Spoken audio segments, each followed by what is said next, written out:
Dracula by Bram Stoker Chapter 1. When it grew dark, there seemed to be some excitement amongst the passengers, and they kept speaking to him one after the other, as though urging him to further speed. He lashed the horses unmercifully with his long whip, and with wild cries of encouragement urged them on to further exertions. Then through the darkness I could see a sort of patch of grey light ahead of us, as though there were a cleft in the hills. The excitement of the passengers grew greater. The crazy coach rocked on its great leather springs and swayed like a boat tossed on a stormy sea. I had to hold on. The road grew more level, and we appeared to fly along. Then the mountain seemed to come nearer to us on each side, and to frown down upon us. We were entering on the Borgo Pass. One by one, several of the passengers offered me gifts, which they pressed upon me with an earnestness which would take no denial. These were certainly of an odd and varied kind, but each was given in simple good faith, with a kindly word and a blessing, and that same strange mixture of fear-meaning movements which I had seen outside the hotel at Bistritz, the sign of the cross and the guard against the evil eye. Then, as we flew along, the driver leaned forward, and on each side the passengers, craning over the edge of the coach, peered eagerly into the darkness. It was evident that something very exciting was either happening or expected, but though I asked each passenger, no one would give me the slightest explanation. This state of excitement kept on for some little time, and at last we saw before us the pass opening out on the eastern side.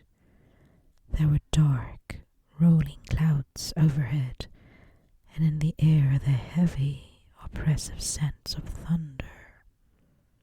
It seemed as though the mountain range had separated two atmospheres, and now we had got into the thunderous one. I was now myself looking out for the conveyance, which was to take me to the Count. Each moment I expected to see the glare of lamps through the blackness, but all was dark. All was dark. The only light was the flickering rays of our own lamps, in which the steam from our hard-driven horses rose in a white cloud. We could see now the sandy road lying white before us, but there was on it no sign of a vehicle. The passengers drew back with a sigh of gladness, which seemed to mock my own disappointment. I was already thinking what I had best do, when the driver, looking at his watch, said to the others something which I could hardly hear. It was spoken so quietly, and in so low a tone, I thought it was an hour less than the time. Then, turning to me, he spoke in German worse than my own. There is no carriage here. The Herr is not expected after all. He will come on now to Bukowina, and return tomorrow or the next day. Better the next day. While he was speaking, the horses began to neigh. and snort and plunge wildly, so that the driver had to hold them up. Then, amongst a chorus of screams from the peasants and a universal crossing of themselves, a calèche with 4 horses drove up behind us, overtook us and drew up beside the coach. I could see from the flash of our lamps as the rays fell on them that the horses were coal-black and splendid animals. They were driven by a tall man with a long brown beard and a great black hat, which seemed to hide his face from us. I could only see the gleam of a pair of very bright eyes, which seemed red in the lamplight as he turned to us. He said to the driver, "You are early tonight, my friend." The man stammered in reply, "The English Herr was in a hurry." To which the stranger replied, "That is why I suppose you wished him to go on to Bukovina. You cannot deceive me, my friend. I know too much, and my horses are swift." As he spoke, he smiled, and the lamplight fell on a hard-looking mouth, with very lips and sharp-looking teeth, as white as ivory. One of my companions whispered to another the line from Burger's Lenore, "Denn die Toten reiten schnell," for the dead travel fast. The strange driver evidently heard the words, for he looked up with a gleaming smile. The passenger turned his face away, at the same time putting out his 2 fingers and crossing himself.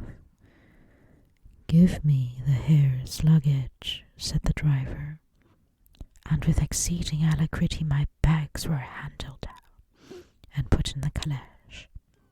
Then I descended from the side of the coach as the calèche was close alongside, the driver helping me with a hand which caught my arm in a grip of steel. His strength must have been prodigious. Without a word he shook his reins, the horses turned, and we swept into the darkness of the pass. As I looked back, I saw the steam from the horses of the coach by the light of the lamps, and projected against it the figures of my late companions crossing themselves. Then the driver cracked his whip and called to his horses, and off they swept on the way to Bukovina. As they sank into the darkness, I felt a strange chill and a lonely feeling come over me, but a cloak was thrown over my shoulders and a rug across my knees, and the driver said in excellent German, "The night is chill, mein Herr, and my master the Count bade me take all care of you. There is a flask of Slivovitz, the plum brandy of the country, underneath the seat, if you should require it." I did not take any, but it was a comfort to know it was there all the same. I felt a little strangely, and not a little frightened. I think, had there been any alternative, I should have taken it, instead of prosecuting that unknown night journey. The carriage went at a hard pace straight along, and then we made a complete turn and went along another straight road. It seemed to me that we were simply going over and over the same ground again, and so I took note of some salient point and found that this was so. I would have liked to have asked the driver what this all meant, but I really feared to do so, for I thought that, placed as I was, any protest would have had no effect in case there had been an intention to delay.